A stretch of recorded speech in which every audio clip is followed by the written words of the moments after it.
بنی اسرائیل کے دور میں بارش نہیں ہو رہی۔ موسیٰ علیہ السلام نے 70,000 آدمی کو لے کر نماز پڑھی، دعا مانگی، دھوپ اور تیز ہو گئی۔ موسیٰ علیہ السلام نے کہا یا اللہ بارش مانگی، دھوپ تیز ہو گئی۔ اللہ تعالیٰ نے کہا ایک اس میں ایسا فرد ہے جس کی نافرمانی ایسی ہے کہ جب تک یہ اندر ہے بارش نہیں کروں گا۔ جب ایک آدمی ایسا تھا تو بارش رک گئی۔ جب اکثریت ایسی ہو تو پھر کیا ہوگا؟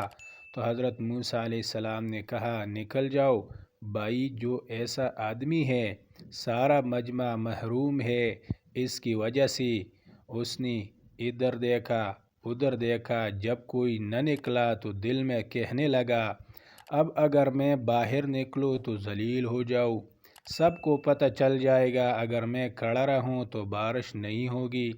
اب اس کو توبہ کا خیال آیا۔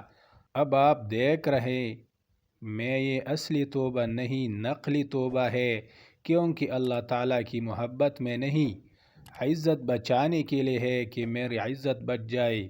وہ کہنے لگے یا اللہ میں نے تیری بڑی نافرمانی کی اور تو نے مجھے کبھی ظاہر نہ ہونے دیا، تیری بڑی مہربانی، آج میری عزت رکھ لے، میں توبہ کرتا ہوں۔ اس کے الفاظ ختم ہوئی، ہوا کا رخ بدل گیا، بادل آئے اور بارش شروع ہو گئی۔ موسیٰ علیہ السلام کہنے لگے یا اللہ نکلا تو کوئی بھی نہیں، بارش کس وجہ سے ہو گئی؟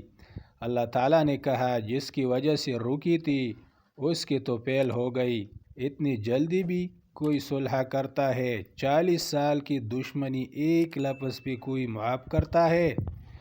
موسیٰ علیہ السلام نے کہا یا اللہ اس کی برکت سے کیسے ہو گئی؟ اللہ تعالیٰ نے کہا اس نے توبہ کر لی، ہم نے صلح کر لی۔